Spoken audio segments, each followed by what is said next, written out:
Assalamualaikum warahmatullahi wabarakatuh. Bismillah wa bihamdi wassalatu wassalamu ala rasulih wa ala alihi wa sahbihi.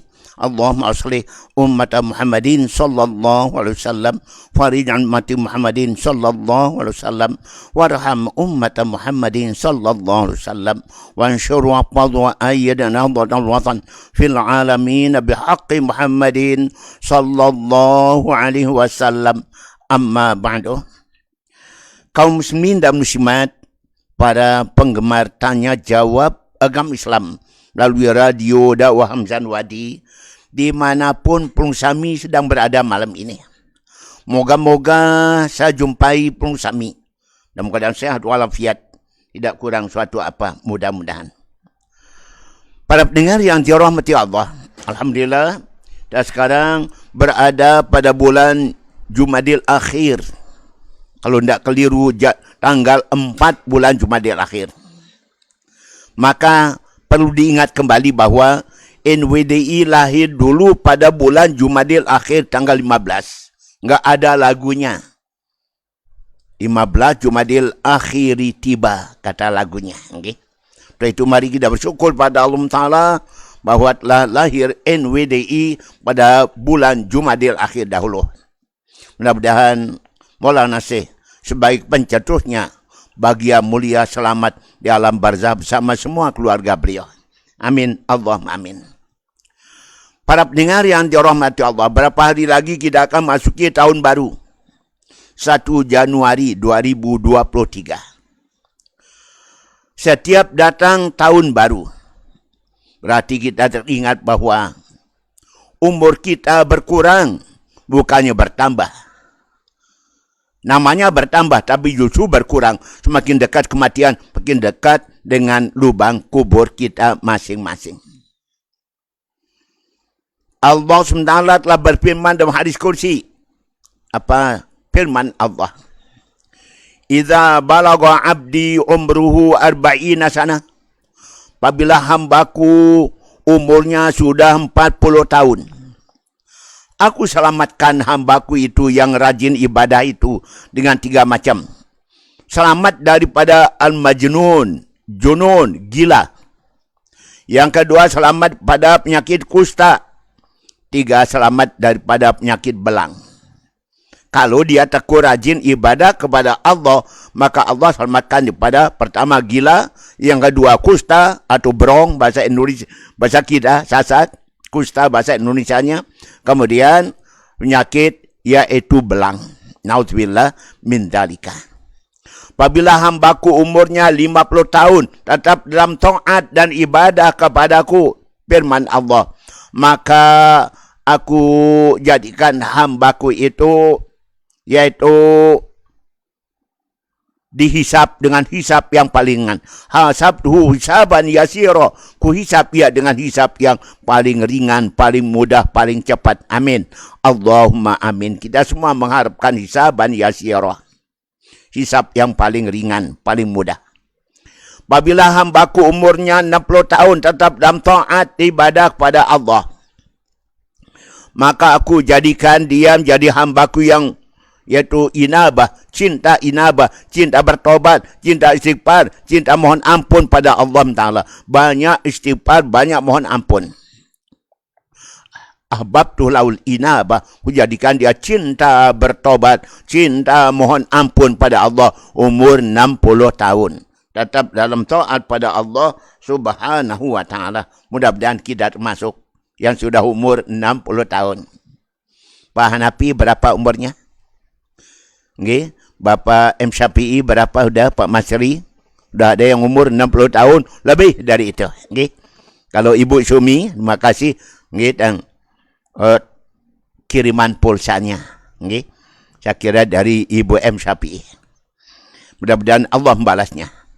Siapa umurnya 60 tahun, ku jadikan ia jadi hambaku yang rajin bertobat nasuha. Dan Allah cinta pada hamba yang suka bertobat nasuha. Allah yuhibbut tawabin wa yuhibbul mutatahhirin. Allah cinta pada hamba yang bertobat, Allah cinta pada hamba yang pembersih zahir dan batin. Apabila hambaku umurnya 70 tahun, firman Allah dalam hadis kursi, maka aku jadikan dia menjadi kasihnya para malaikat dan aku pun cinta pada mereka. Dia dicintai para malaikat Allah dan Allah pun cinta kepada hamba yang umur 70 tahun tetap dalam taat dan ibadat kepada Allah Ta'ala. Kemudian apabila hamba umur 80 tahun, Allah malu pada hamba yang umur 80 tahun. Dan Allah perintah malaikat, tulis kebaikannya, pahalanya. Jangan ditulis dosa dan kemaksiatannya. Langsung dia ampunkan Allah dosa dan kesalahannya. Sehingga tidak ditulis. Yang ditulis hanya kebaikan dan amal solehnya doang. Orang yang Allah malu padanya, kalau berdoa kabul. Kalau mohon diterima Allah. Kalau dia minta ampun, Allah ngampuni dosanya. Siapa hambaku umurnya 90 tahun. Mudah-mudahan umur kita bisa 90 tahun. Faham apa ke? Atau bapa yang lain, ibu-ibu yang lain. 90 tahun. Maka segala dosa yang sudah akan datang diampun Allah Ta'ala. Kemudian dia dapat memberikan syafaat pada keluarga-keluarganya. Ia disebut malaikat asirullah fil ardi, tawanan Allah di muka bumi.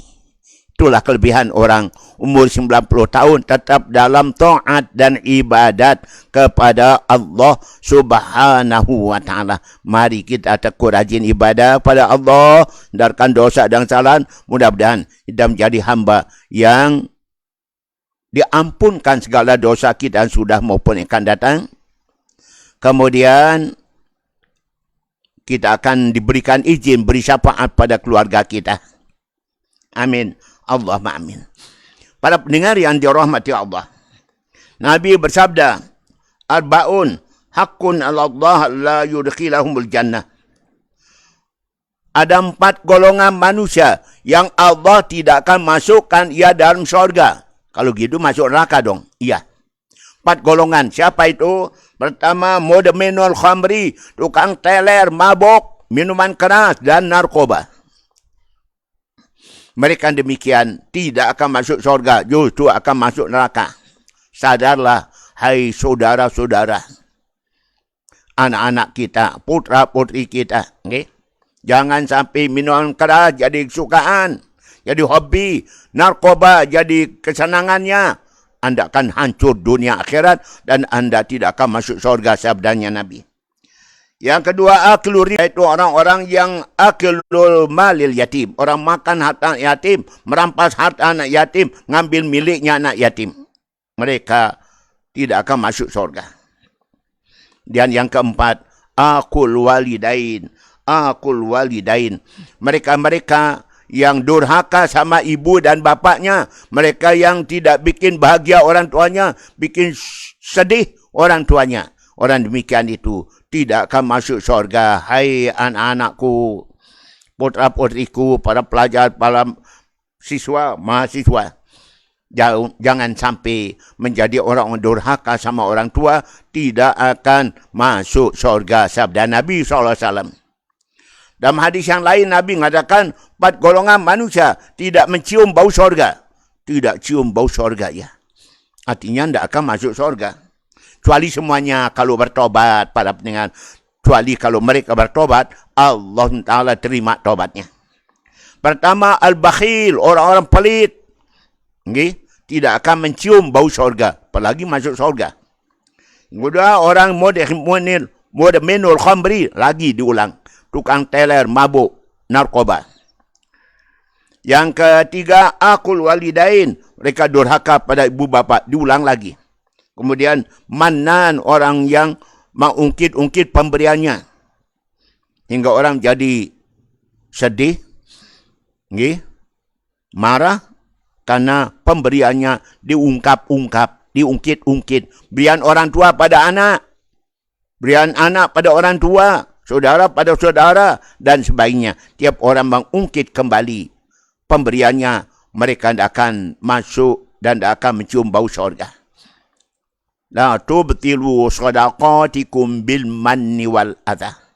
Jangan kalian batalkan pahala sedekahmu dengan jalan iaitu mengungkit-ungkit pemberianmu dan nyakitin orang sudah kau berikan sedekah. Manik Allah dalam Al-Quranul Karim. Sebaliknya, arba'atun man kana alihinna faqad wajada khairai dunya wal akhirah. Ada 4 macam. Siapa miliki 4 macam ini, berarti dia telah mendapatkan kebahagiaan, selamatan dunia dan akhirat. Apa itu? Pertama, as-sabru 'alal bala, sabar menghadapi bala, bencana, musibah, sulitan, penderitaan, penyakit. Wasyukru 'ala ni'mah, syukur atas segala nikmat yang kita terima dari Allah. Itu nikmat rezeki, nikmat ilmu, nikmat kesehatan dan lain sebagainya. Dan berikutnya waridha bil qada, ridha nerima qada dan qadarnya Allah. Yang keempatnya waddu'a fi raha, suka berdoa waktu senang, waktu bahagia, waktu kaya, waktu mewah. Sebab orang banyak yang rajin berdoa di saat dia menderita, sulitan, dalam keadaan sakit, rajin berdoa. Begitu sehat, begitu kaya, begitu tidak lagi ada kesulitan, berhenti suka berdoa. Oh, jangan sampai terjadi demikian. Nabi SAW bersabda, ada 4 yang diturunkan dari bawah arasnya Allah. Firman Allah, Al-Quran.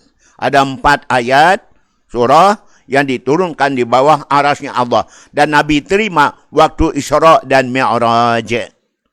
Setelah bulan Jumadil Akhir sekarang ini, kita akan temu dengan bulan Rajab, bulan Isra Mi'raj. Okay? Mari kita sambut bulan-bulan tersebut. Mudah-mudahan kita bisa ketemu masih umur kita. Amin. Allahumma amin.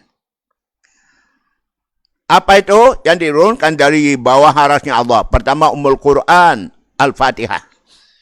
Diturunkan dari bawah aras Allah.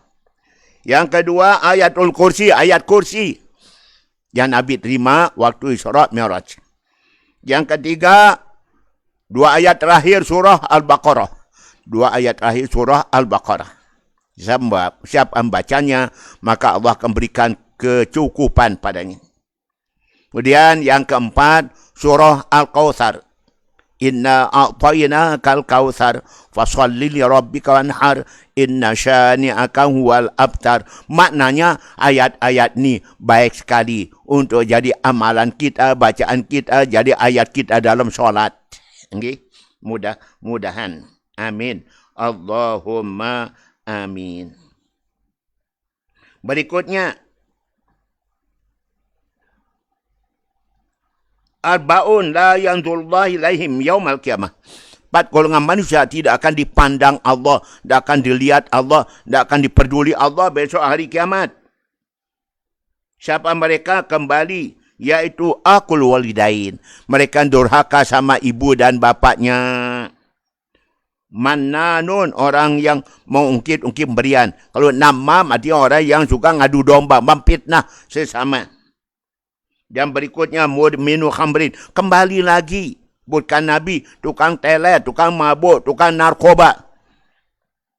Kemudian mukadzibun bil qadar, orang-orang yang tidak percaya terhadap qada dan qadarnya Allah, tidak yakin qada qadar Allah SWT. Oh, kasihan orang demikian tu. Dan Nabi mengatakan arba'un yubghiduhumullahu ta'ala. Ada 4 macam yang Allah murka kepadanya. 4 macam yang Allah murka kepadanya. Siapa mereka? Al-bayya'ul khallab, orang suka sumpah dalam berdagang, dalam bisnis, dikit-dikit sumpah, walaupun benar sumpahnya, tapi dia mempermainkan nama Allah demi dapat untung yang sedikit. Kemudian fakirul mukhtar, orang miskin tapi sombong, orang miskin tapi sombong. Kemudian syaihul zani, orang tua-tua yang suka berzina, orang tua yang suka berzina.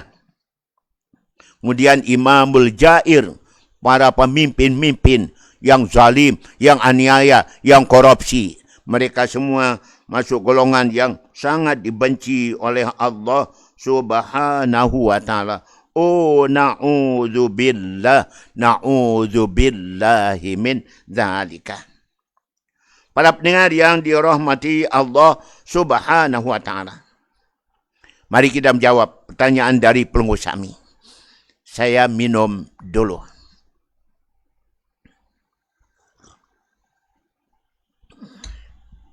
Tadi malam kita pengajian di Mas Bagi, hujan-hujan pulang kita.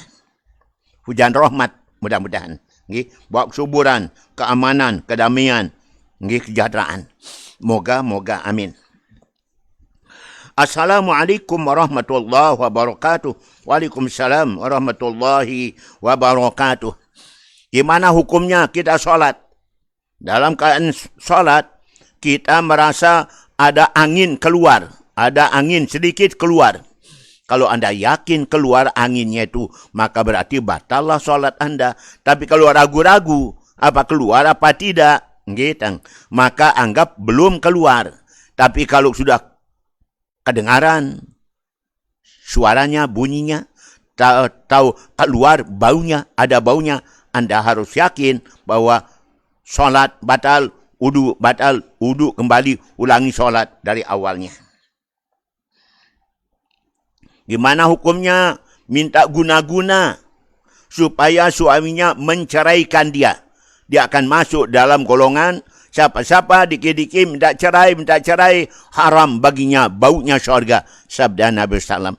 Ayu mamratin talabat min zawjah talak min ghairi basinlah baharamun alaiha raihatul jannah. Siapa isteri dikit-dikit minta cerai dengan alasan tidak pas, maka haram baginya bau syurga. Gimana kalau teman kita suka cerita tentang aib kita kepada teman-teman? Itu namanya ghibah, itu namanya namimah. Menyebarkan aib, cacat celah orang. Itu adalah termasuk dosa-dosa besar. Nauzubillah min dzalika al-ghibah syaddu minaz zina. Ghibah itu lebih besar dosa daripada berzina. Gimana kalau kita badiah Isya 4 rakaat? Justru itu yang paling bagus. Nabi bersabda, siapa-siapa solat Isya berjamaah di masjid musalla, sebelum pulang dia solat sunat 4 rakaat, bukan 2 rakaat. Boleh 2 rakaat, tapi dianjurkan 4. Maka berarti dia ketemu Lailatul Qadar setiap malam. Lailatul Qadar setiap malam. Lailatul Qadar 1000 bulan nilainya si Allah Ta'ala. Bagaimana hukumnya apabila orang memberikan atau poligami tidak adil kepada istrinya? Nauzubillah min zalika. Jangan sampai ada orang yang poligami tidak adil. Man kana lahum ra'atani famala ila ihdahuma yaumul qiyamah syikuhu ma'il. Siapa punya 2 istri tidak berlaku adil, hanya cenderung pada satu saja, maka besok tubuhnya bengkok, tubuhnya tidak lempeng, tidak lurus di hari kiamat nanti. Ditonton oleh orang-orang banyak. Demikian. Gimana hukumnya kita membaca doa yang sama tiap selesai solat padu? Bagus dan bagus, boleh dan boleh. Itu namanya istiqomah dengan doa kita. Kanjeng Nabi istiqomah membaca doa sapu jagat. Rabbana atina fid dunya hasanah, fil akhirati hasanah, wa qina adzabannar. Yang penting kita ngerti apa makna doa yang kita baca dan kita hayati, renungkan dalam hati kita sambil mohon pada Allah Ta'ala. Kemudian bagaimana hukum seorang ibu suka mukul anaknya yang perempuan? Para pendengar, sangat tidak arif bijaksana kalau kita suka memukul, menganiaya anak kita, baik laki maupun perempuan lebih-lebih.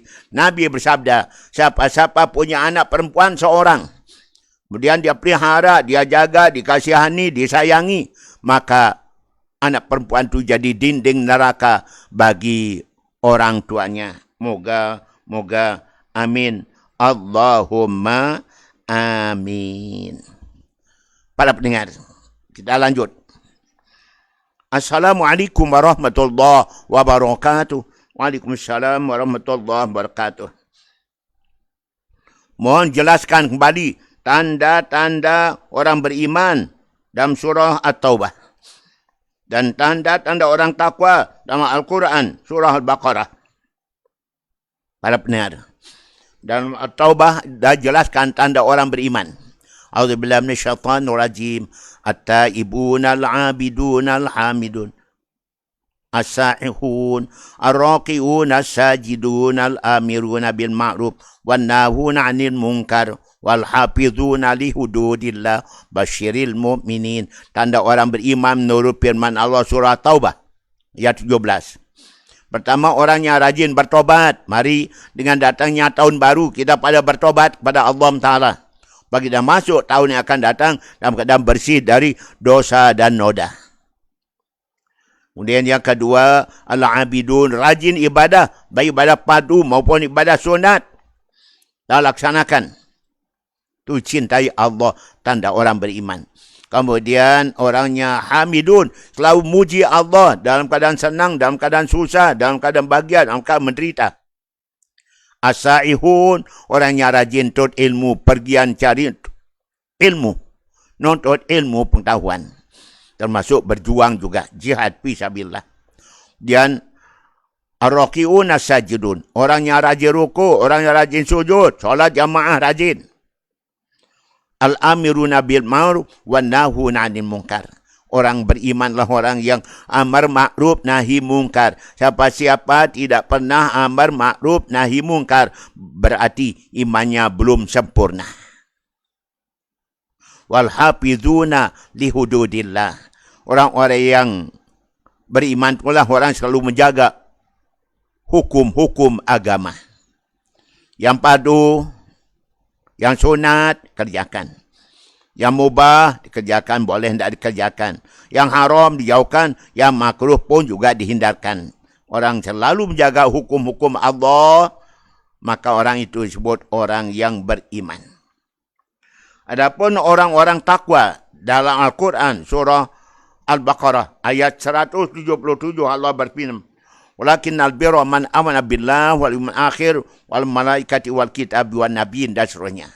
Kan tapi orang takwa itu, orang baik itu, orang takwa adalah orang iman pada Allah dan hari kiamat, malaikat, rasul-rasul dan kitab-kitabnya. Kemudian watal mala ala hubbihi, orang punya kepedulian dengan hartanya yang dia cintai untuk keluarganya, istrinya, anaknya, orang tuanya. Kemudian pada anak yatim piatu, dan orang miskin, dan orang minta-minta, pada Ibnu Sabil, dia peduli pada mereka. Kemudian berikutnya, yat waqamas shalah, orang takwa adalah orang yang disiplin solatnya. Wa zakat, dan mengeluarkan zakatnya.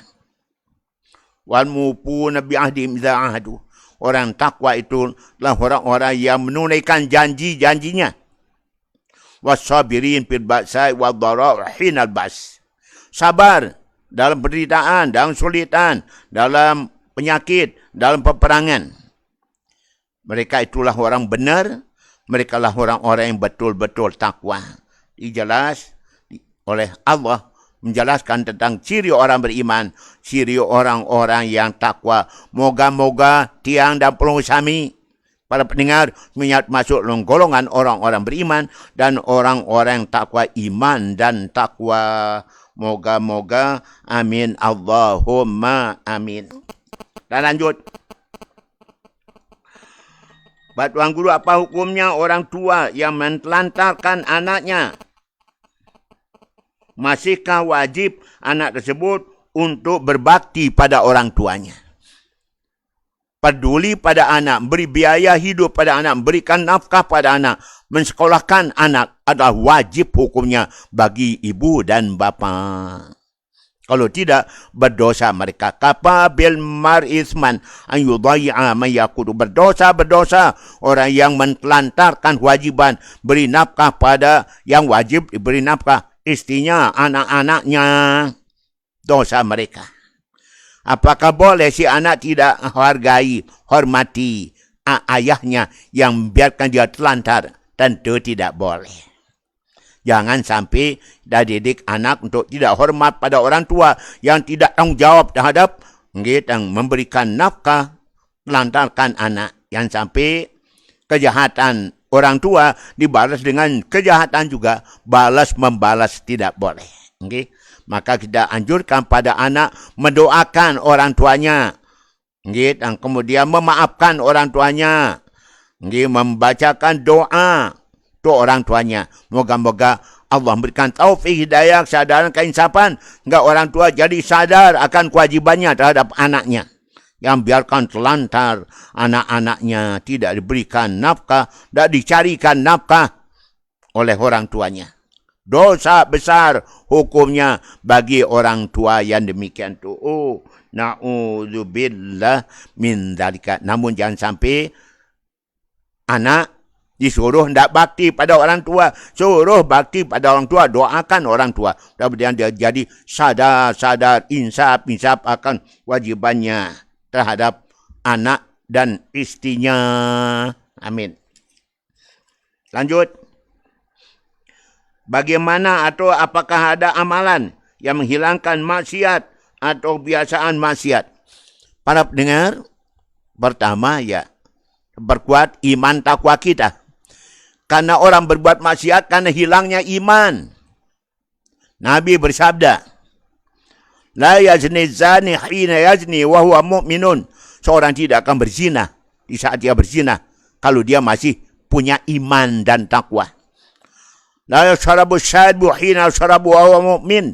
Seorang tidak akan minum minuman keras. Seorang tidak akan melakukan memakai ganja, narkoba, sabu-sabu, narkotika selama masih ada iman di hatinya.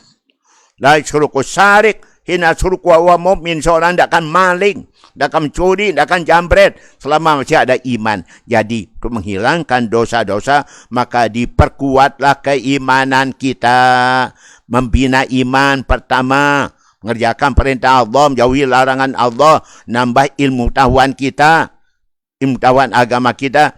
Dan kemudian yang keempat, yaitu kita banyak zikir dan doa kepada Allah Ta'ala. InsyaAllah kuat iman kita, dengan demikian kita terhindar pada dosa-dosa dan kemaksiatan. Bisa diharap orang tidak pernah ngaji, orang tidak pernah naik masjid, insyaAllah kan jadi kuat imannya, pasti kurang imannya. Demikian, Masya Allah. Mudah-mudahan terhindar kita daripada segala macam maksiat, kedurhakaan seperti yang terjadi zaman sekarang ini. Maka di mana-mana terjadi bala, bencana, musibah karena dosa manusia. Zaharal fasadu fil barri wal bahri bima kasabat aidin nas. Telah nampak kehancuran, kebinasaan, malapetaka, bencana alam di darat, di laut karena dosa-dosa manusia. Kita lihat, gelombang pasang di mana-mana terjadi. Mana-mana kapal tenggelam. Bangunan-bangunan tepi pantai disapu oleh gelombang yang sampai 5-6 meter tingginya. Oh, kasihan mereka yang punya rumah, gedung, hancur oleh gelombang pasang. Belum lagi angin puting beliung. Belum lagi banjir, longsor, dan sebagainya. Semuanya menimbulkan bencana. Kenapa demikian? Allah mengatakan, karena dosa manusia yang telah banyak. Nauzubillah, karena itu, hai kita sebagai hamba Allah, mari kita hindarkan dosa dan maksiat. Demikian. Izin bertanya, bagaimana cara kita menjalin hubungan yang baik dengan tetangga? Man kana yu'minu billahi wal yaumil akhir falyukrim jarahu. Siapa iman pada Allah dan hari kemudian Allah, hormati, memuliakan tetangga. Man asana ila jarihi dakhalal jannah, man asa ila jarihi dakhalan nar. Siapa yang selalu baik kepada tetangganya pasti masuk surga. Siapa yang selalu jahatin tetangganya pasti masuk neraka. Walladzi nafsi biadi la yu'minu abdun hatta yuhibba li jari ma yuhibbu li nafsi. Demi Allah nyawaku di tangannya. Tidak beriman seorang. Enggak dia betul-betul cinta pada tangga, cinta kepada tetangga, seperti dia cinta pada diri sendiri. Kalau kita cinta pada tangga, seperti kita cinta pada diri sendiri, maka kita akan menolong tetangga, peduli kepada tangga, tidak akan saling ziarahin dengan tetangga. Seperti Allah katakan dalam hadis qudsi, wajibat mahabbati lil mutahabbina fiyya, wajib kasih sayangku dan mereka yang saling cinta mencintai. Wajibat mahabbati lil mutawassilina fiyya, wajib kasih sayangku dan mereka yang bersilaturahim, nyambung hubungan yang baik. Wajibat mahabbati lil mutazawirina fiyya, wajib kasih sayangku pada mereka mau saling menjenguk, saling mendatangi, saling ayuin, saling bertandang ke rumah tetangga. Wajibat mahabbati lil mutajalisina fiyya, wajib kasih sayangku pada mereka mau duduk bersama dengan tetangga kita. Wajibat mahabbati lil mutanasihina fiyya, wajib kasih sayangku pada mereka mau saling menasihati, saling tegur sapa, saling perbaiki. Wajibat mahabbati lil mutanasirina fiyya, wajib kasih sayangku pada mereka mau saling tolong menolong, saling bantu dengan tetangga. Wajibat mahabbati lil mutabadzilina fiyya, wajib kasih sayangku pada mereka mau berkorban demi kepentingan bersama dengan tetangga, famili kerabat kita, dan berkorban demi umpama untuk anak yatim, nyatu anak yatim. Biar RT RW kita jadi RT RW yang paling baik menurut hadis Nabi SAW. Saya bangga melihat masjid polisi tiap hari Jumat disediakan 200 bungkus nasi. Siapa mau membawa pulang, tu makan, tu bawa pulang, silakan. Bawa pulang, siapkan oleh Bapak Polisi. Itu juga di Polsekta, di Pancor, di Rakam itu. Selalu disiapkan nasi bungkus untuk orang-orang yang butuhkannya. Itu dia. Seperti itu kita, insyaAllah. Kita akan saling sayang menyayang dengan tetangga kita, dengan famili kerabat kita. Wajibat mahabbati lim sadiqina fiyya, wajib kasih sayangku dan mereka-mereka yang mau saling percaya, tidak saling buruk sangka, tidak saling dustai, tapi mereka sama-sama saling percaya, mempercayai, tidak saling mendustai. Itu dia. Kalau kita berbuat seperti itu, insya Allah kita akan selalu baik dan akor dengan tetangga. Situ surga kita, di rumah tetangga kita. Amin. Bagaimana cara kita menata hati ketika kita sudah dikecewakan orang lain? Para pendengar, kita dianjurkan oleh Nabi agar supaya pertama, yaitu memaafkan orang-orang telah nyakiti kita. Antak puas aman zalmaka, kau maafkan orang yang telah zalim pada anda. Tu'tiaman haramaka, engkau beri pada orang pelit bahil padamu. Antasila mangkataka, kau nyambung hubungan dengan orang-orang mutuskan silaturahim. Itu antara lain amalan-amalan kita agar supaya kita selalu baik sama orang-orang lain. Dalam ajaran Islam ada namanya ajaran tahabub, saling cinta mencintai. Kemudian yaitu saling tarahum, saling sayang menyayang. Takarum, saling memuliakan. Ta'awun, saling tolong menolong. Tasawur, kita dianjurkan supaya saling bermusyawarah. Kemudian berikutnya tasamuh, tenggang rasa kepada orang lain. Dan kita dianjurkan yaitu agar supaya kita yang terakhir yaitu ta'afub, saling memaafkan atas kesalahan teman. Insya Allah kita akan selalu harmonis dalam berteman berkawan. Itu dia. Dan kita akan maafkan orang yang telah menyakiti kita. Jangan dendam. Orang tidak memaafkan berarti dendam. Dendam itu dosa tiada ampunan. Dosa tiada ampunan. Nabi bersabda, semua orang-orang yang berdosa, kalau mereka mohon ampun pada Allah, Allah mengampuni mereka. Ilal mujahirun, kecuali orang mujahir. Siapa mujahir? Yaitu orang-orang yang wal hikdu ala akhikal muslim. Kau dendam pada saudaramu orang Islam. Maka itu adalah termasuk dosa yang tidak dapatkan ampunan Allah. Dendam. Yang berikutnya, bagaimana cara kita memberitahu orang yang tidak ingin tegur sapa dengan orang tuanya? Antara ibu dengan anak sama-sama tidak ingin mengalah untuk siapa yang mau menegur duluan. Kembali lagi.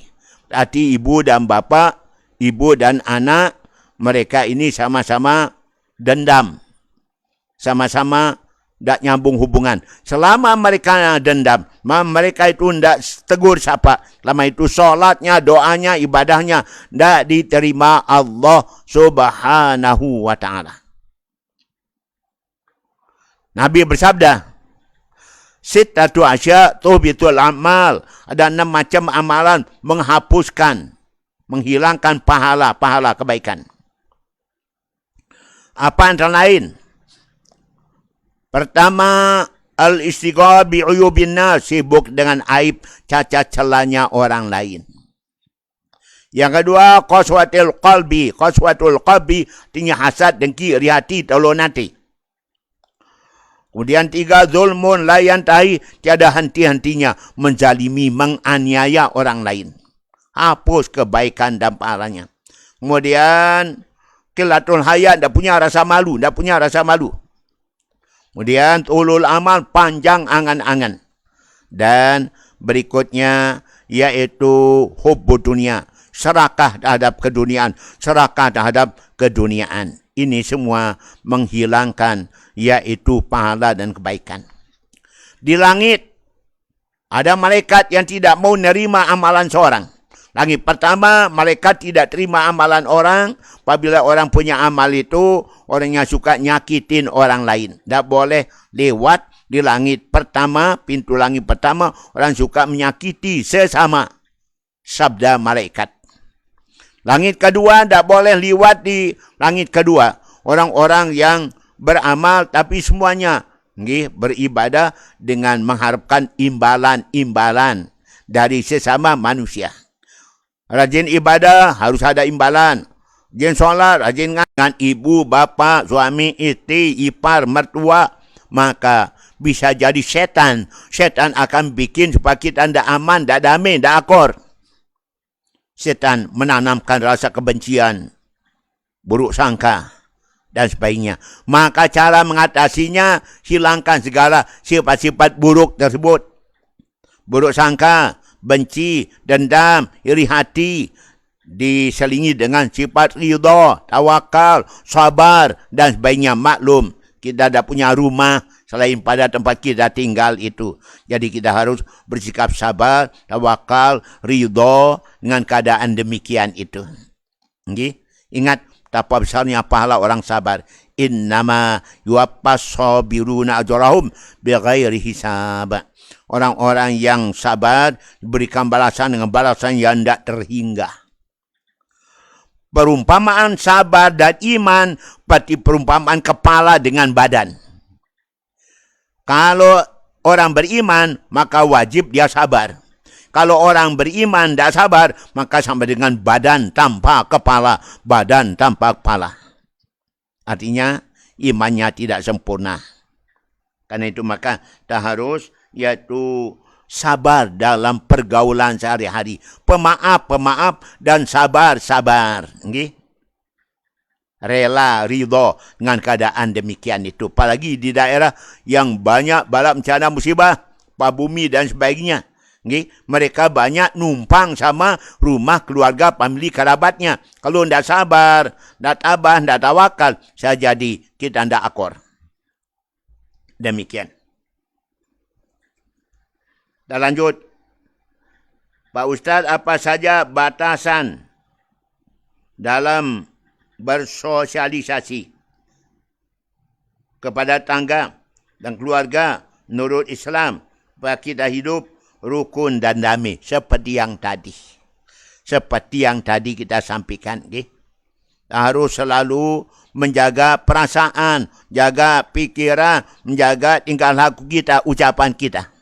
Agar supaya kita akor, damai, berkeluarga, bertetangga, bermasyarakat. Jaga mulut. Innal bala muwakkalun bil mantik. Punya bala bencana musibah. Itu semuanya asal-muasalnya daripada kata-kata dan omongan. Gara-gara salah ngomong, terjadi fitnah. Gara-gara salah ngomong, bisa saling bacok, saling pantok, saling totok, saling gorok. Saling ketok. Bisa jadi begitu. Karena itu jaga lidah, jaga omongan kita, jaga sikap kita. Okay? Innakum la tasawunan nas bi amwalikum. Kalian tidak akan bisa memuaskan orang dengan harta. Walakin yasa'u minkum bastul wajhi husnul khuluq. Tapi kalian bisa memberikan puasan pada orang dengan akhlak yang baik dan sikap ramah tamah, senyum sempol. Gitu sabda Nabi sallallahu alaihi wasallam. Di sikap kita walaupun hanya sekedar senyuman sudah termasuk bersedekah. Wa tabassamuka bi wajhi akhika shadaqah. Kau senyum di hadapan saudaramu sudah termasuk sedekah berpahala besar. Nggih. Ramah tamah, senyum simpul. Bastul wajhi husnul khuluq. Wajah yang berseri dan akhlak yang baik. Itu cara kita menghadapi orang dengan demikian aman damai kita. Ketika seorang wanita keluar darahnya 30 hari. Oh, ada istihadah siat angge. Ada haid dan ada istihadah hingga keluar darah 30 hari, 1 bulan. Lalu kemudian terus 1 bulan 30 hari. Yang gimana sikapnya terhadap haid yang keluar tiap bulan? Nabi mengatakan, ambillah 6 atau 7 hari. Diniatkan, dianggap sebagai haidnya. Setelah 7 hari, maka dia mandi. Mandi haid.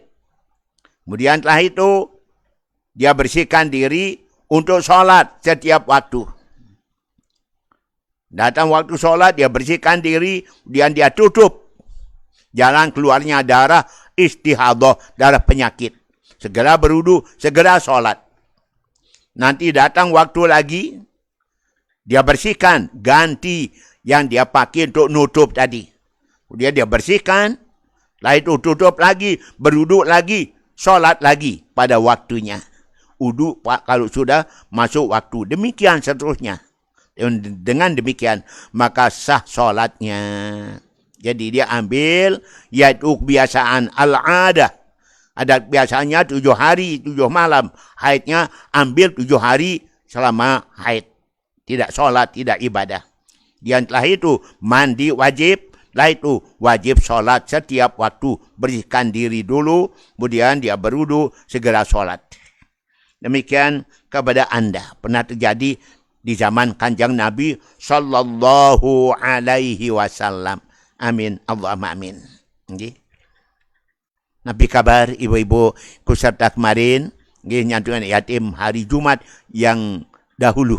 Okay, 1 minggu yang sudah lewat. Moga-moga kebaikannya terus mendapatkan balasan dari Allah subhanahu wa ta'ala. Amin. Pengusaha yang punya usaha bisnis, mudah-mudahan lancar bisnisnya, banyak datangkan keuntungan bagi keluarga. Moga-mogi. Amin. Allahumma amin. Bagaimana jika ada wanita istihadah dan berupaya agar darahnya tidak keluar ketika sholat, kan tapi di tengah sholat ada darahnya keluar netes. Maka harus menghentikan sholat dan ulang wudu atau darah itu ma'fuun anhu, dimaafkan akan dia. Ya kalau bisa dia bersihkan kembali. Kemudian setelah itu dia tutup, setelah itu dia berwudu dalam waktu itu juga dan segera mulai sholat. Okay. Nyata masih keluar juga, ya ma'fuun anhu, dimaafkan akan dia. Kena sulit sekali untuk tidak keluar darah. Nah terusan deras betul rupanya darah istihadah yang keluar. Kasihan. Kalau peti ini segera datang kepada dokter kandungan, spesialis untuk diperiksa apa kira-kira penyakitnya, sehingga terjadi yang demikian tiada henti-henti keluar darah istihadah, darah penyakit. Kasihan ibu-ibu, sudah darah haid tiap bulan, dihadah lagi, belum melahirkan lagi. Ya Allah, Allah Maha Bijaksana. Sedikit saja kebaikan wanita sudah jamin masuk surga. Ayyuma mratin salat khamsaha, shamat sharaha, ta'at banaha, hafizat farjaha, qila laha yaumal qiyamah udkhulil jannah min aybabin syi'ti. Siapa-siapa seorang perempuan, solatnya lancar, puasanya lancar, taat setia bakti, hormat pada suami, dan menjaga kehormatan dirinya, besok dipanggil oleh malaikat, silakan ibu, mau masuk surga, pilih jalan mana mau anda. Dikit amalannya, sudah jaminannya surga.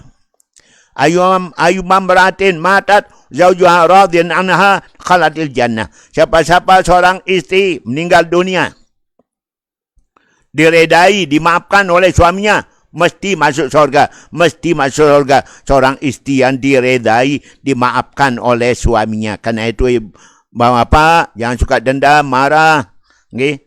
Ridha Allah kepada istri, apalagi dia sudah meninggal dunia. Demikian. Baik, makasih kepada anda. Gimana kabar tulab talibat mahat yang sedang semesteran? Dan semuanya menjawab dengan 100%. Semuanya benar jawabannya. Hingga para masyayikh ngoreksi dengan gampang, dengan enak, dengan nikmat, dengan yang bahagia. Kenapa? Tidak ada yang salah-salah menjawabnya. Yang sampai ada menjawab, la adri ya syekh. Saya tidak tahu ya Syekh. Tidak pernah belajar rupanya. Tu malas masuk. Pak Tuan Guru, desa saya orang-orang suka menggibah, menggunjing sesamanya. Apakah harus kita lakukan agar terhindar dari gunjing? Pertama, anda jangan ikut. Jauhi dia, hindarkan dia. Nabi bersabda, "Mar'a minkum munkara falyughayyirhu biyadihi." Siapa melihat kemungkaran, cegah dengan tindakan, tangan. Kalau tidak bisa dengan tangan, dengan lidah, kata-kata, ucapan, nasihat, ayat Quran, hadis Nabi, nasihat ulama. Kalau tidak, maka cegah dengan hati. Anda tidak suka, tidak senang, tidak mau, tidak ridha dengan perbuatan itu, tinggalkan. Tapi itu tanda anda orang lemah iman. Jadi paling baik nasihatin sekurangnya. Bahwa perbuatan anda perbuatan dosa besar. Al-ghibah syaddu minaz zina. Ghibah itu lebih besar dosa pada berzina. Demikian. Moga-moga kita ini tidak banyak orang yang suka ghibah, suka ngumpat, suka ngunjing, suka makan daging saudaranya mentah, firman Allah dalam Quran.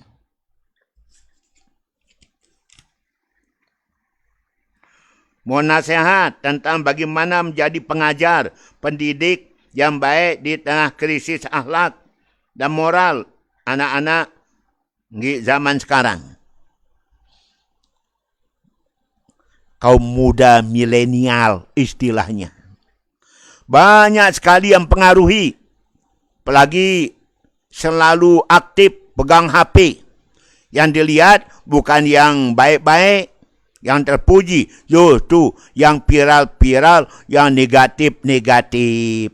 Orang berzina, orang maling, orang rampok, orang mesum, orang curi, dan lainnya. Seperti itu yang selalu ditampilkan di HP kita masing-masing. Ujungnya apa? Kita anggap masalah biasa. Salah biasa. Orang saling pantok, orang saling pakai senjata tajam dan seterusnya. Nauzubillah. Itu dia.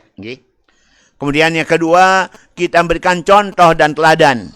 Contoh dan teladan untuk tidak berbuat demikian. Kemudian berikutnya yaitu kita nasihati semampu kita. Nasihatin semampu kita. Jangan mereka berbuat hal-hal yang merupakan krisis akhlak moral. Okay? Sekarang ini penyakit bangsa-bangsa modern. The sickness of modern age. Penyakit bangsa-bangsa modern. Apa itu? Yaitu kerusakan moral, mental, akhlak. Budi pekerti sudah hilang. Rusak sudah masyarakat. Dan lagi orang saling menyayang, saling menghormati. Dan Nabi bersabda, Wakir kabiral muslim, warham saghirahum, ana wantapil jannah kata. Hormati orang tua-tua. Sayangi anak-anak. Kau bersamaku nanti dalam surga. Sabda Nabi SAW. Siapa-siapa menghormati orang tua-tua, besok dia ditakdirkan Allah berumur panjang sampai tua. Dan dia akan dihargai oleh anak-anak muda besok. Jadi ada dua jaminan. Pertama, dia akan ditakdirkan Allah panjang umur. Yang dua, dia akan dihargai, dihormatin oleh anak-anak muda. Kalau dia selama mudanya hormat, sayang kepada orang-orang tua. Mau? Okay? Mudah-mudahan seperti itu. Okay? Pak Hanafi. Ya, terima kasih atas doanya. Mudah-mudahan umur panjang, ya Syekh. Sehat walafiat. Amin. Anda juga. Kembali lagi, saya minum.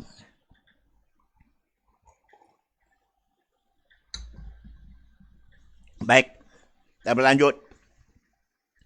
Bagaimana hukum anak dan ibunya yang sama-sama saling menjelek-jelekkan satu sama lain? Anak dan ibu saling menjelekkan, saling menghina, saling merendahkan, saling menyebarkan aib. Oh, ini namanya rumah tangga yang berantakan. Rumah tangga yang penuh dengan yaitu neraka rumah tangga. Jadi harus diusahakan. Okay? Rumah tangga kita, rumah tangga yang merupakan baiti jannati. Rumah tanggaku adalah syurga bagiku. Gimana caranya? Saling menghormati, saling menyayangi, saling mengasihani, saling mengucap salam, keluar rumah, masuk rumah, salam. Siapapun juga, insya-Allah Allah nambah barokah rumah tangga, sisa rumah tangga, harmonis rumah tangga. Itu dia, nggih. Tidak pantas ibu tidak sayang pada anak, anak tidak hormat sayang pada ibu. Berarti kita mau bikin rumah tangga kita broken home. Berantakan, jauh daripada rahmat, jauh daripada kasih sayang Allah. Yang ada adalah yaitu setan iblis selalu berusaha menghancurkan rumah tangga kita. Nauzubillah, yang sampai terjadi demikian. Dan kalau saya lihat apa yang banyak tanyakan, ternyata masalah rumah tangga, hancuran rumah tangga, berantakan rumah tangga. Karena mereka tidak saling sayang menyayang satu sama lain. Anak tidak hormat bakti setia pada orang tua tidak lagi sayang pada anaknya. Ya Allah, ya Rabb. Okay. Banyak sekali di sosmed, media sosial, hal-hal tidak ada manfaatnya yang disebarluaskan. Sedangkan teman-teman kita di luar sana banyak yang pintar, banyak yang berprestasi, kan tapi tidak ada dipublikasikan. Menurut Ustaz, bagaimana pandangan Ustaz tentang keadaan sosial media sosial di tanah air kita tercinta ini? Betul, seperti tadi. Masyarakat kita sudah tidak senang lagi yang baik-baik, nonton yang baik-baik. Rajin ibadah, orang rajin ngaji, rajin nabi amal soleh, tidak senang. Yang senang ditonton yang jelek. Ujungnya dianggap yang jelek itu adalah suatu yang biasa. Nabi meramalkan, kan datang satu masa di mana orang melihat yang baik itu jelek, yang jelek itu baik. Ya Rasulullah, kalau sudah seperti itu, apa yang terjadi? Kan datang satu masa di mana masa itu penuh dengan fitnah dan fitnah. Dunia kita penuh dengan fitnah. Kalau sudah demikian, fitnah ada di mana-mana, ya Rasulullah. Painal firor, kemana kami lari, ya Rasulullah? Firu ilal masajid, lari ke masjid. Nah, kalian rajin ibadah, rajin solat, rajin ngaji, rajin baca Quran, rajin itikaf dan sebagainya, berzikir di sana. Anda akan selamat. Anda akan selamat. Sabda Nabi Sallallahu Alaihi Wasallam. Jadi sebetulnya harus yang baik-baik, yang banyak ditampilkan di televisi maupun di sosial media, media sosial, medsos. Jangan yang jelek terus. Orang berzina di kamar. Kemudian orang berbuat mesum di tengah jalan. Orang berbuat tidak baik di kendaraan. Itu terus yang kita dipertontonkan. Ujungnya dianggap biasa. Orang tidak kaget.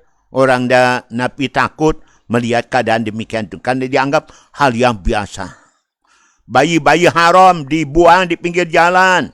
Buang di depan rumah orang. Di depan masjid, musholla. Dianggap, biasa.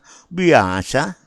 Ujungnya orang tidak kaget. Maka orang yang berbuat demikian nanti tidak takut. Kenapa? Dianggap biasa.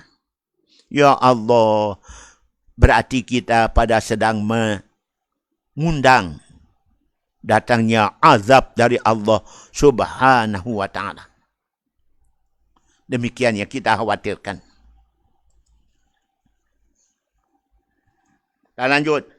Bagaimana cara kita membangun masyarakat yang antisosial. Jadi masyarakat yang aktif dalam hal kegiatan sosial apapun. Itu dia. Nabi sudah meramalkan memang. Bal tatana pasuna tatabagaduna. Kalian nanti akan menjadi orang yang tatana pasuna, ego. Tidak berjiwa sosial, nafsi. Bahkan saling membekot, saling iri hati dan sebagainya. Kalau sudah demikian, rusaklah tatanan masyarakat kita. Masyarakat kita tidak lagi aman, damai, bahagia. Kenapa? Masyarakatnya sudah nafsi, diriku.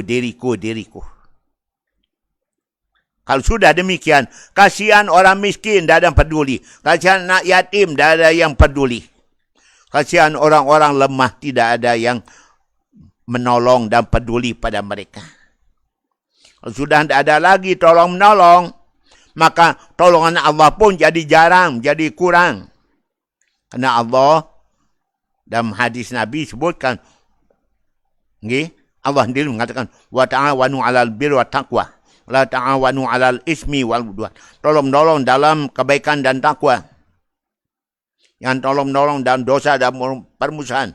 Wallahu fi 'aunil 'abdi, maka anal 'abdu fi 'auni akhi. Allah akan menolong hamba selama hamba suka saling tolong, menolong begitu Ibunda Ibu M Syafi'i dan yang lain-lainnya.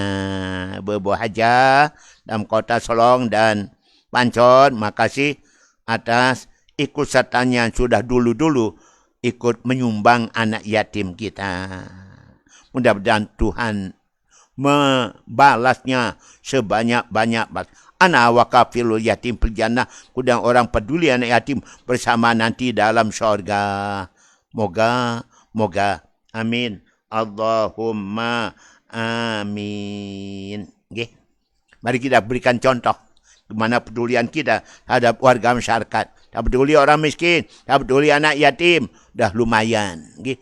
Dan itu peduli pada anak-anak kita juga. Baik.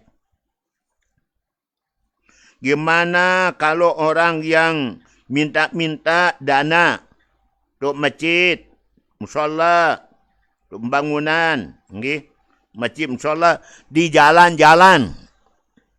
Sangat tidak bijaksana lo minta di jalan. Sangat berbahaya bagi keselamatan diri, keselamatan orang. Dia minta sumbangan pas di tengah jalan. Dan padahal kendaraan lalu lalang begitu banyak, padat. Maka bisa terjadi kecelakaan. Karena itu tidak pas sebetulnya minta sumbangan di tengah jalan maupun pinggir jalan. Kejar-kejar kendaraan orang yang melepaskan uang pada 5.000, 10.000 dikejar. Nanti yang sampai yang ngejar uang itu, entah itu pengurus panitia masjid, bangunan masjid, ditabrak kendaraan jadi musibah. Kiranya jangan seperti itu. Tanggi. Alangkah indahnya umat Islam tidak biasakan minta sumbangan di pinggir jalan, di tengah jalan. Pasang tong di sana. Kemudian di situ dia minta sumbangan. Kasihan. Nanti kalau orang liwat, kemudian kita minta sumbangan pada mereka di kendaraannya. Kita stop kendaraan orang, minta sumbangan. Ada yang sakit, ada yang mau cepat sampai, ada yang napi tidak agama Islam. Mereka pasti kecewa. Yang sampai bikin kecewa orang-orang dalam perjalanan. Itu yang kita khawatirkan. Jadi kalau gitu, baiknya tidak minta sumbangan pinggir jalan, tengah jalan. Tapi mintalah pada warga masyarakat. Nah itu umat masyarakat perlu suka menyumbang di desanya, di kampungnya. Jangan orang minta sumbangan di tengah jalan. Bagaimana hukumnya mengambil uang yang ditemukan di jalan? Tergantung Anda. Kalau Anda orang amanah, silakan ambil. Nah itu umumkan setiap hari, setiap minggu, setiap bulan di masjid, musalla. Kalau Anda dah siap untuk itu, biarkan nanti uang itu dipungut orang. Biar Anda tak jadi beban sampai akhirat nanti. Kalau Anda sanggup, mengumumkannya. Ternyata yang punya tidak datang-datang juga sebulan, 2 bulan, setahun. Anda boleh memakinya dengan niatan, kalau datang yang punya, kita akan kembalikan. Atau Anda niatkan sebagai amal jariah orang yang punya uang, nanti dia terima di akhirat. Demikian. Moga, amin. Allahumma amin.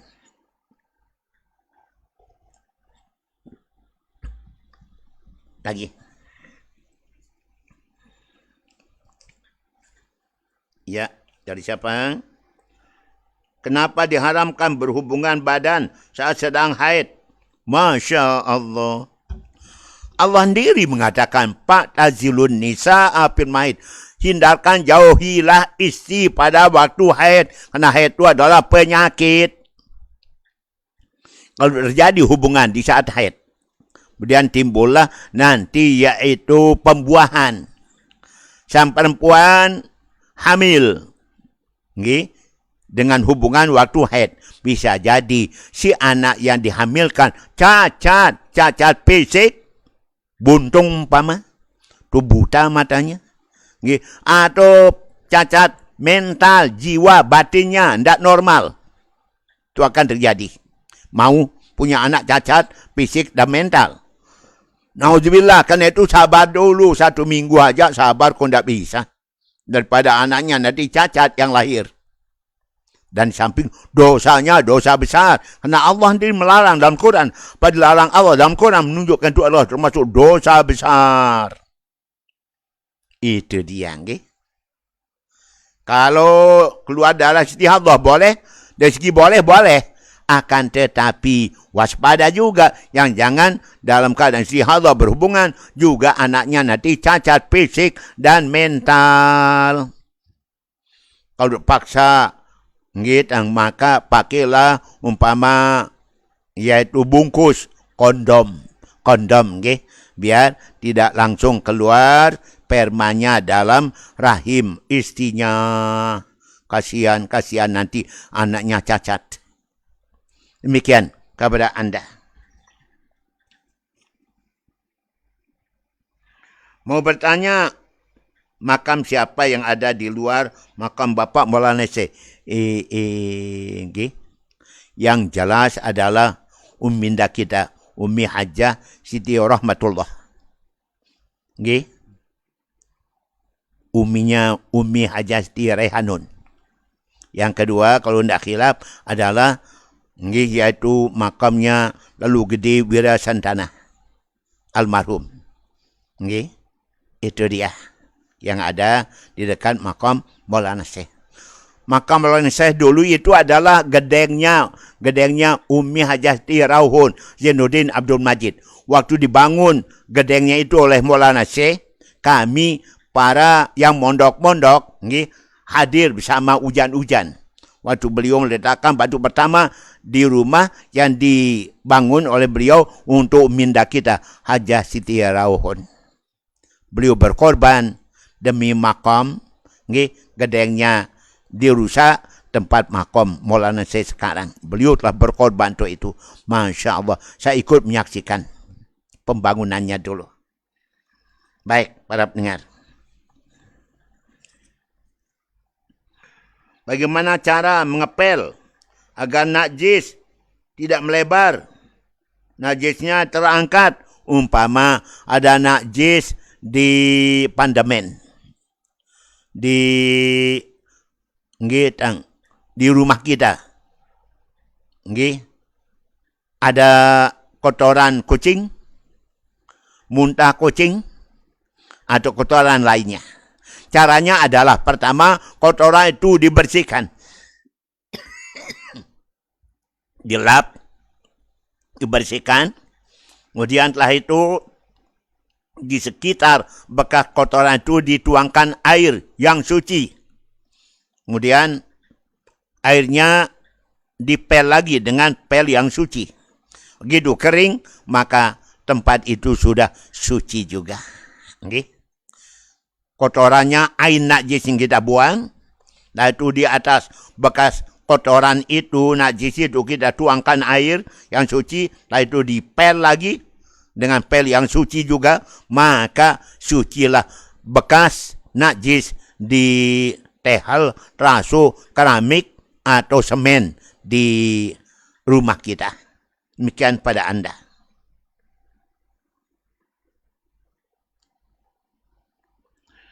Ya.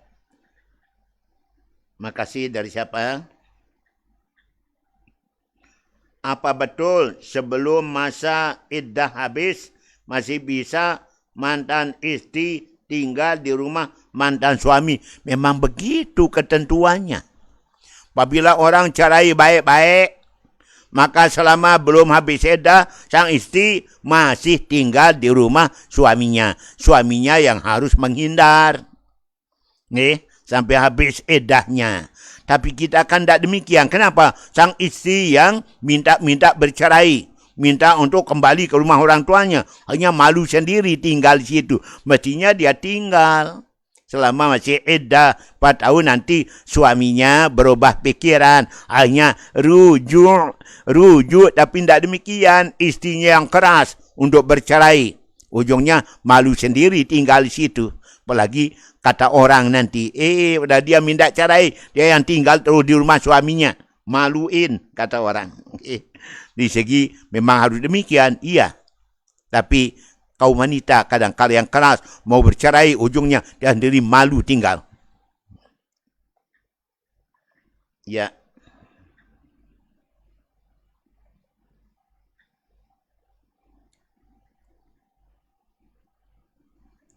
Dari siapa? Pak Tuan Guru, dia mau bertanya, bagaimana hukumnya bapa menikahkan anak perempuannya masih status suami istri, tetapi bapaknya tahu anaknya belum bercerai. Mana mungkin, mana boleh seorang bapa mengawinkan anak perempuannya yang masih punya suami atau sudah cerai tapi belum habis iddahnya. Haram hukumnya. Berarti dia biarkan anaknya berzina, berdosa. Maka si bapak berdosa, si anak yang dikawinkan dosa, si laki-laki temannya kawin gak dosa, si saksi-saksi gak dosa, semuanya berdosa, berjamaah dalam dosa. Kenapa? Karena mengawinkan anak seorang belum habis iddah, bahkan masih haknya sang suaminya yang pertama. Semuanya berdosa, berjamaah berdosa. Oh, na'udzubillah. Nanti berjamaah juga dapat azab dari Allah. Na'udzubillah, jangan sampai terjadi. Nah, pasti begitu zaman sekarang. Okay?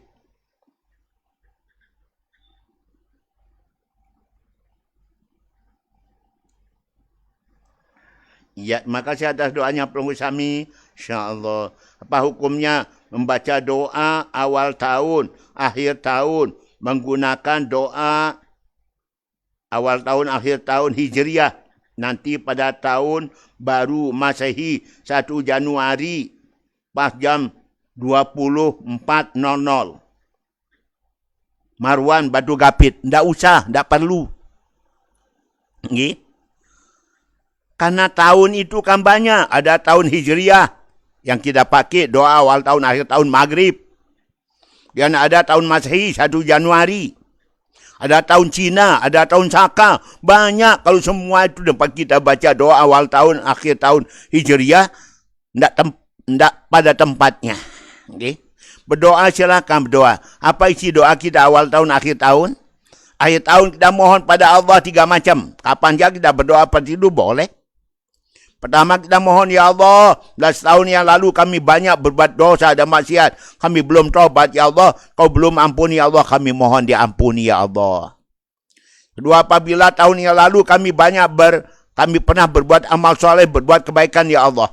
Kami mohon supaya engkau nerimanya, ya Allah. 3, jangan kami jadi hamba yang mudah putus asa, ya Allah. Putus harap, ya Allah. Apalagi sampai bunuh diri dan sebagainya. Betulkah ada doa untuk cepat mati? Minta cepat mati. Dari Nabi doanya. Nabi supaya orang jangan bunuh diri. Biar berdoa aja pada Allah biar cepat mati. Allahumma hini makanatil hayatu khairalli. Tuafani inkanatil wafatu khairalli. Ya Allah, matikanlah, berikanlah aku umur panjang, ya Allah. Kalau umur panjang lebih baik bagi kami, ya Allah, untuk amal ibadah.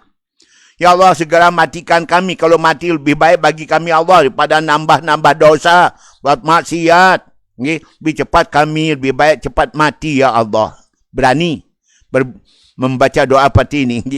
Masya Allah, jangan sampai terjadi. Kemudian, di awal tahun kita berdoa apa? Pertama, ya Allah, tahun yang akan datang jangan kami sampai tertipu daya oleh godaan syaitan iblis yang terkutuk. Kedua, jangan sampai kami, ya Allah, terpedaya oleh hawa nafsu yang angkara murka. 3, ya Allah, kiranya tahun yang akan datang kami banyak sibuk dengan amal soleh, amal ibadah kami, ya Allah. Supaya kami dekat padamu, ya Allah. Kapanpun kita baca doa ini, silakan. Tak mesti jam 00. 1 Januari. Dan tahun Cina juga demikian. Tahun Hindu juga demikian. Tak perlu, cukup. Dengan doa awal tahun, akhir tahun Hijriah ajalah. Yang lain-lain silakan berdoa. Dengan isi doa tadi. Demikian Marwan Batu Gapit. Ya. Baik.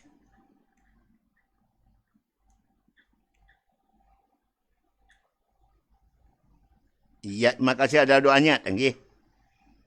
Semuanya panjang umur. Kada puasa. Tanggi. Mau kada puasa ya?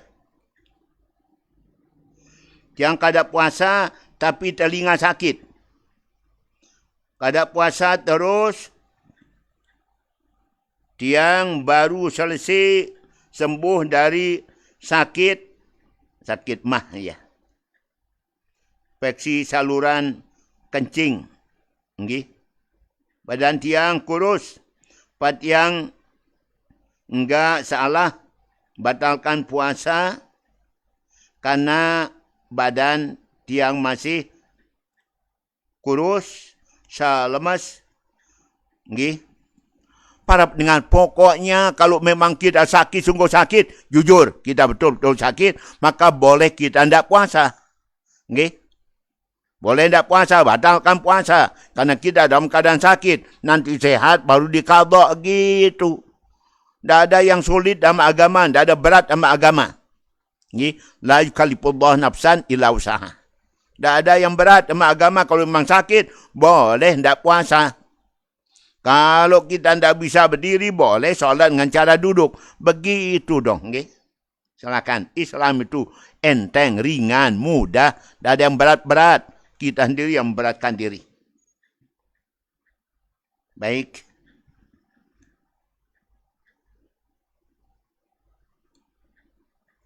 Iya. Waktu tiang bersuami, dia mengatakan, siangku kamu.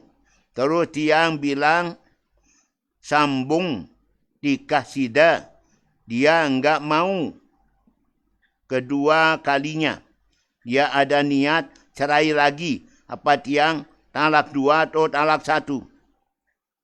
Para pendengar, kalau dia sudah mengatakan sayangku kamu, ya talak 1. Tidak disebut talak 2, talak 3. Kemudian kalau dia dalam hatinya ada niat, tapi tidak diucap, tidak disebut, ya tidak bisa jadi jaminan. Okay? Yang namanya talak harus dengan kalimat syarih, jelas. Seperti yang tadi yang pertama. Kalau hanya dalam hati, belum dijatuhkan talak. Okay? Kecuali dia mengucap kalimah-kalimah kinayah disertai dengan niat, baru jatuh. Okay? Kalau tidak ada niat, tidak. Okay? Itu dia. Okay? Baik. Masya Allah, kok cerai terus ditanyakan. Kenapa begitu zaman sekarang? Lanjut. Iya. Buat Tuan Guru, moga sehat walafiat. Iya, sama. Pajri dari Gelung, Desa Penendam. Pendem ya. Pendem itu Kecamatan Janapria, para pendengar. Okay? Saya pernah diundang ke sana. Berapa umur seorang yang jadi imam solat? Menurut Imam Syafi'i atau Tampi Asih. Okay? Para pendengar, zaman Nabi SAW ada seorang anak muda. Belum umur balik 15 tahun. Dalam Islam kan umur 15 tahun itu balik. Kalau pemerintah negara kita umur 18 tahun baru disebut balik. Di bawah 18 masih bawah umur namanya. Zaman Nabi ada seorang anak muda, belum umur 15 tahun. Tapi Nabi mendengar bacanya bagus sekali. Fasih, qari. Kan Nabi mengatakan, anta imamuhum. Kamu jadi imam masyarakat. Yang lain, yang tua-tua bisa jadi makmum. Kamu jadi imam. Bacanya bagus. Dan belum 15 tahun. Mungkin umurnya 12 tahun, 11 tahun. Atau 10 tahun, 9 tahun. Atau 8 tahun, siapa tahu. Maka dia sebut Nabi, kamu jadi imam. Padahal belum balik, 15 tahun belum. Yang penting, qari ya ummul qauma aqra'um lil Quran. Jadi imam adalah orang yang paling baik bacanya. Dan sudah mumayyiz. Orangnya sudah bisa membedakan mana baik, mana buruk, mana batal, mana sah. Demikian kepada Anda bertanya. Fajri. Lanjut.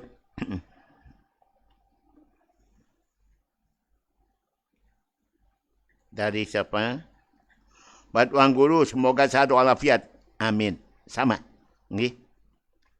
Apa hukumnya istri masih eddah? Sudah dirujuk. Okay.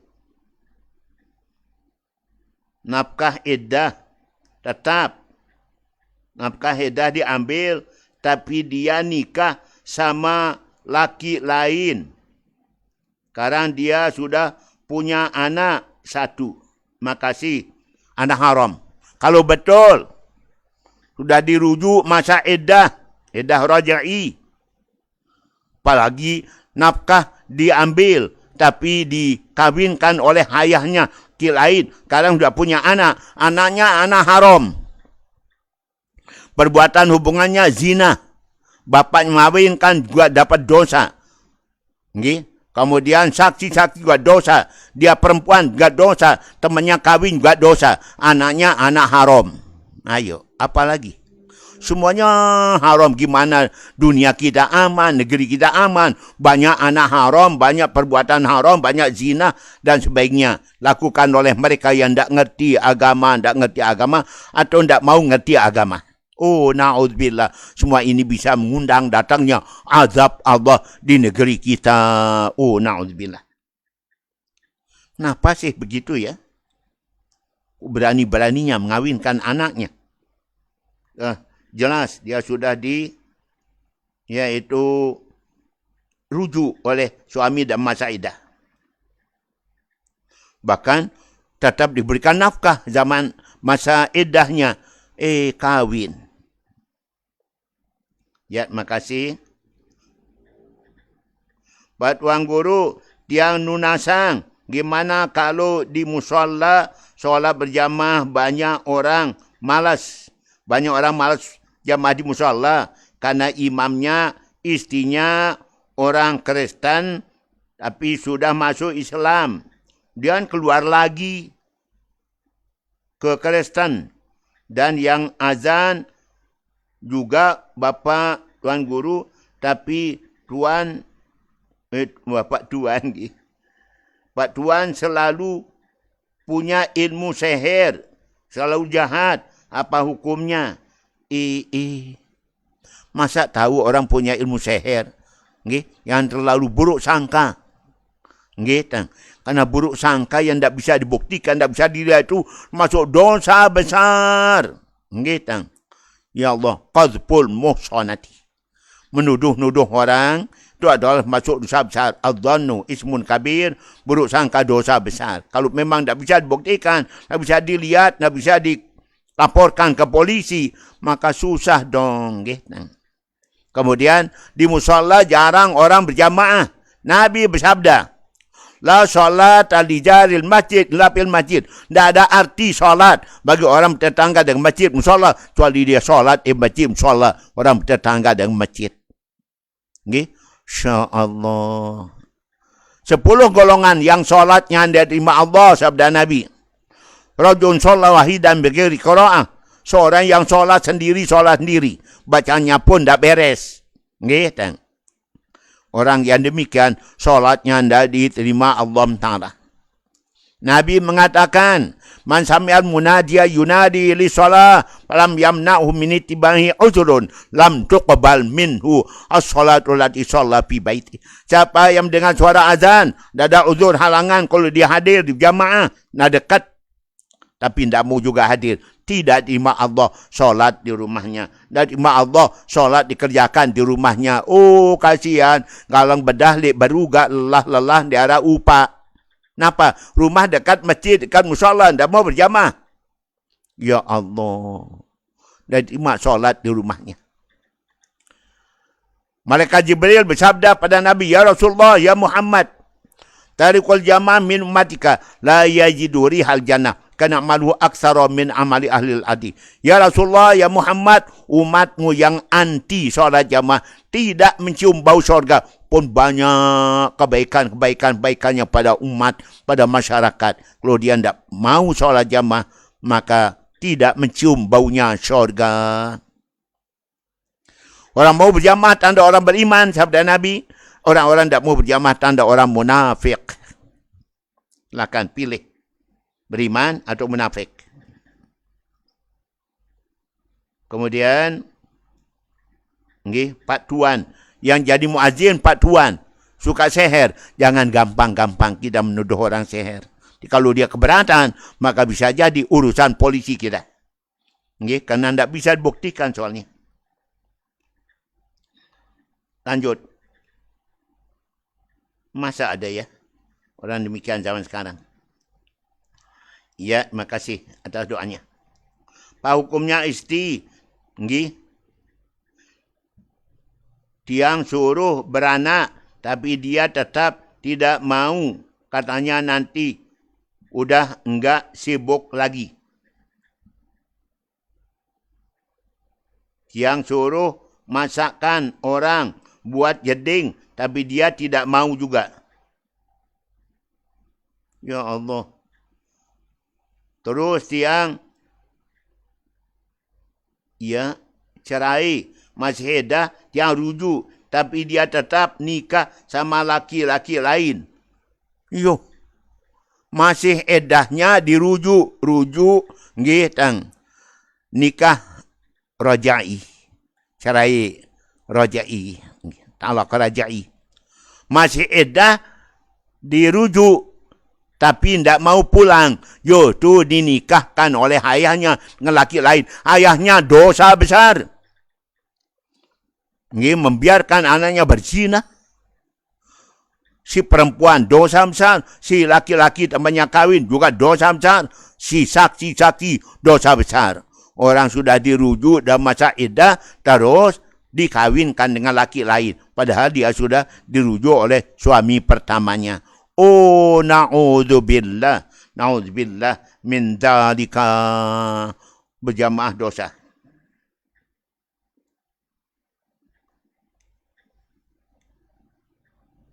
Ya. Pak Tuan Guru, nggih. Mudah-mudahan panjang umur, amin. InsyaAllah kita kembali untuk operasi katarak di Rumah Sakit Provinsi Mataram. Okay? Nanti tanggal 12 insyaAllah. Apa hukumnya anak sudah terlalu sakit, sengsara dibuat oleh bapaknya. Pas meninggal dunia bapaknya, dia tidak datang melayat ke bapaknya. Tapi dia tetap doakan bapaknya tiap selesai solat 5 waktu. Ya Allah. Orang tua yang biarkan terlantar, melarat, menderita, anaknya dosa hukumnya. Kapa bil marisman yudayya ma yakul, berdosa seorang yang membiarkan terlantar dan memberikan nafkah kepada yang wajib beri nafkah, istrinya dan anaknya, dosa besar. Bagaimana kalau dia mati nanti? Okay? Si anak tidak pergi layat, tapi dia tetap mendoakan. Ya, mendoakannya sudah baik, itu sudah baik, dan dia mendoakan selalu.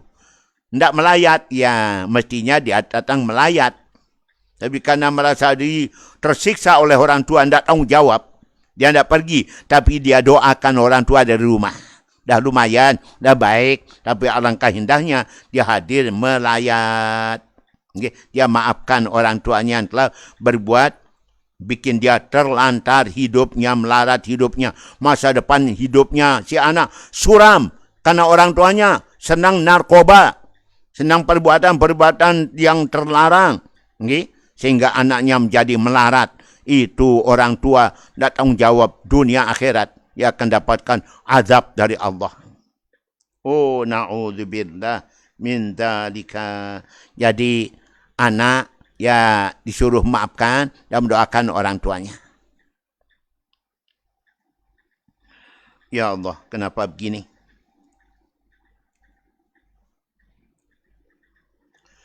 Dia mau tanya apakah boleh kita pakai berwudu dengan air sumur kita, terus bekas bangkai ayam di dalamnya. Bangkai itu sudah kita buang.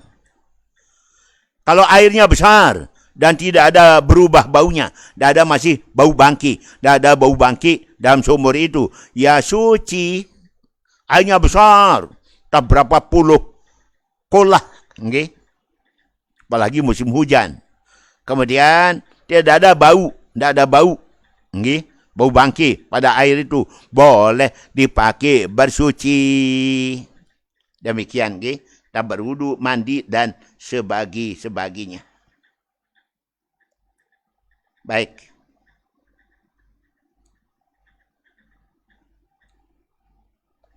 Pak Tuan Guru, apa hukumnya ibu meninggalkan anak seorang diri, masih kecil, masih anak yatim, dia pergi kawin sama laki-laki lain. Udah nyampe sana, dia menyesal, mungkin dia kena dengan pelet dari sang laki-laki. Terima kasih. Man la yarham la yurham. Siapa tidak kasih sayang pada anak, dia tidak akan disayang oleh Allah Subhanahu wa taala. Ar-Rahimun yarhamuhumur Rahman. Orang jiwa kasih sayang disayang oleh Allah taala. Irhamu mampil adi, yarhamkum mampil sama. Sayangi sesama di muka bumi, kau akan disayang oleh Allah dan para malaikat-malaikat Allah di langit. Ahibbu sibyan warhamuhum. Cintailah anak-anak dan kasih sayangilah mereka. Sabda Nabi sallallahu alaihi wasallam. Jadi seorang ibu yang tega meninggalkan anaknya masih kecil untuk pergi kawin, itu orang tua tidak punya sifat kasih sayang, yang tidak akan disayang Allah, yang tidak akan disayang Allah, rumah tangganya nanti bisa berantakan. Nauzubillah min dzalika, karena jauh dari kasih sayang Allah. Baik.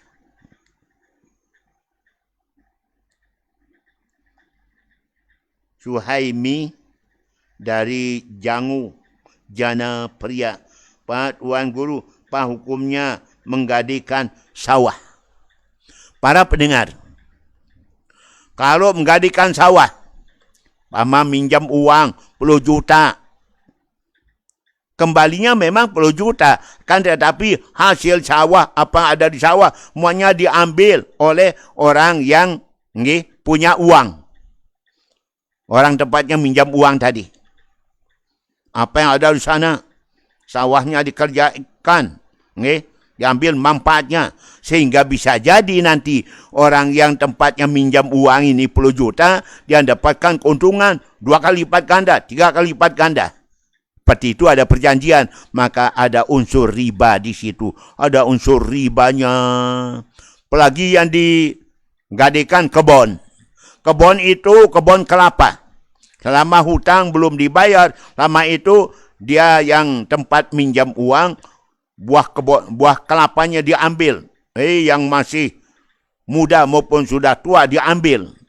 Sehingga hasil dari kebun itu bisa dapat dia itu 20 juta, 30 juta. Berarti dia minjam 10 juta, kembali 20 juta, 30 juta hasil pada kebun itu. Kalau seperti itu perjanjiannya, maka berarti ada riba di situ. Kullu riba haram. Semua riba itu hukumnya adalah haram. Nauzubillah min dzalika. Ya.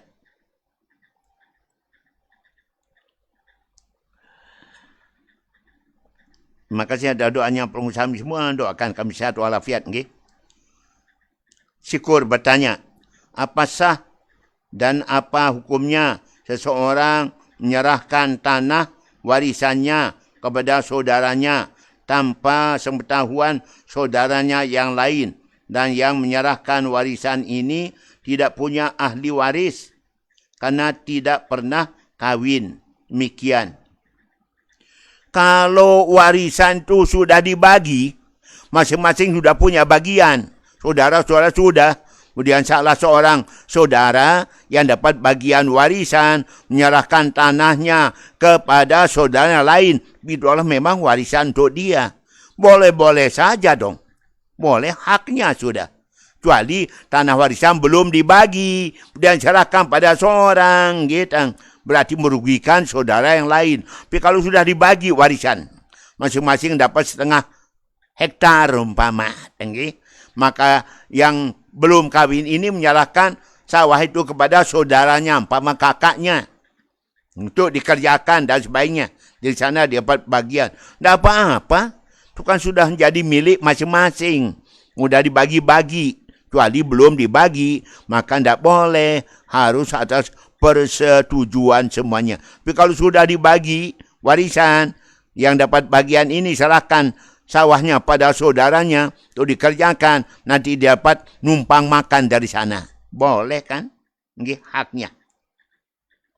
Masya Allah. Kita lanjut.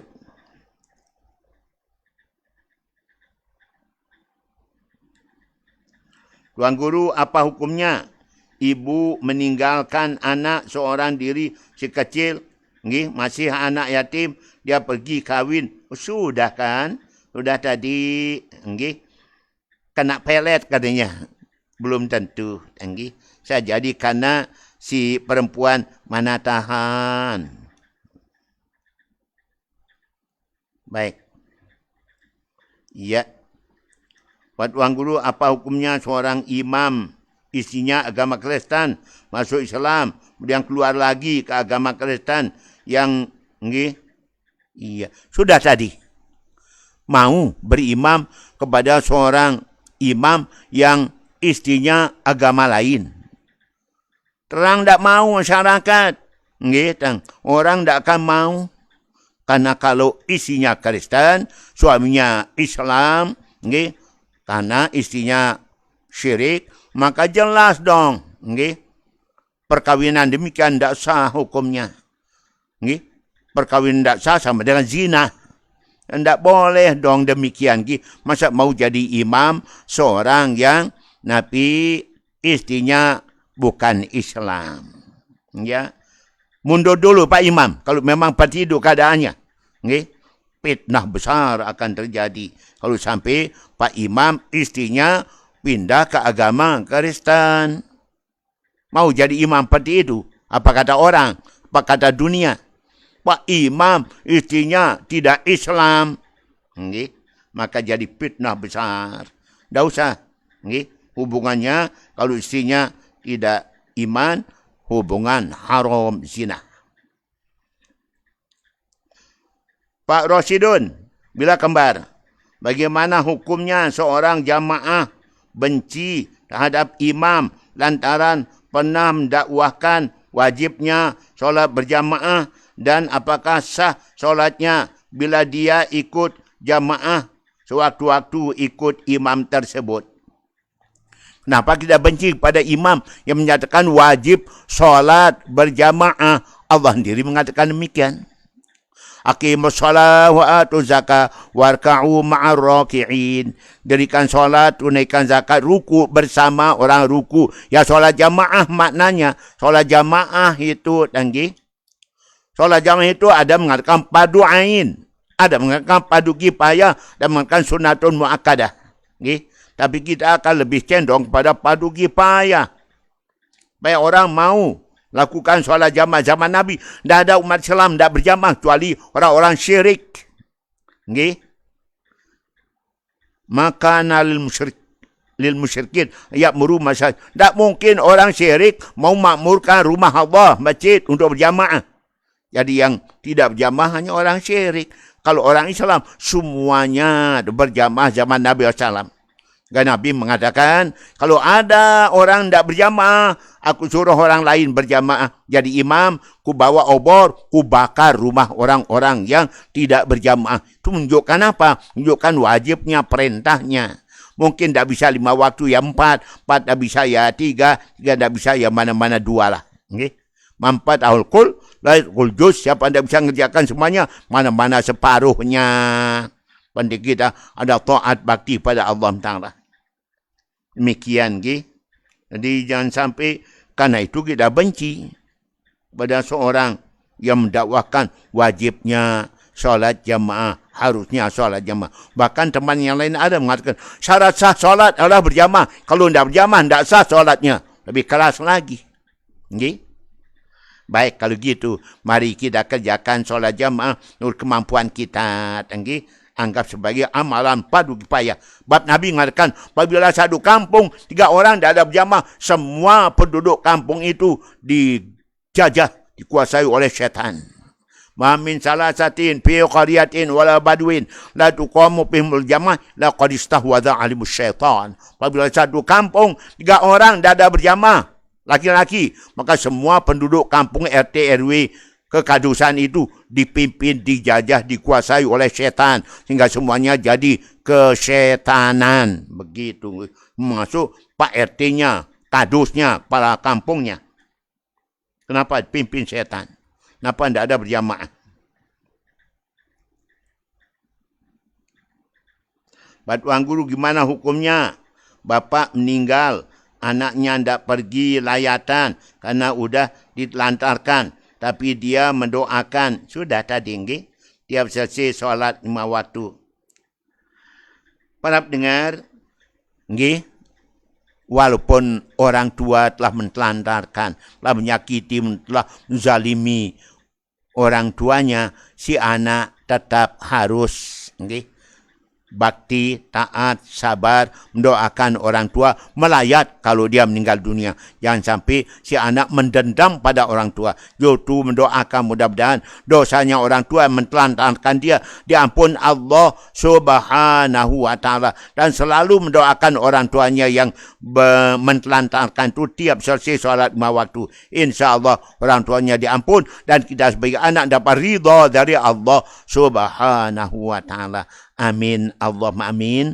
Para pendengar yang dirahmati Allah, yang dapat kita sampaikan pada malam ini, enggak ada manfaat gunanya. Pada pengusaha yang telah memberikan komentar, mudah-mudahan pengusaha dapat rahmat, taufik hidayah, inayah dari Allah Subhanahu wa Ta'ala. Amin. Allahumma amin. Wallahu a'lamu bis-shawab.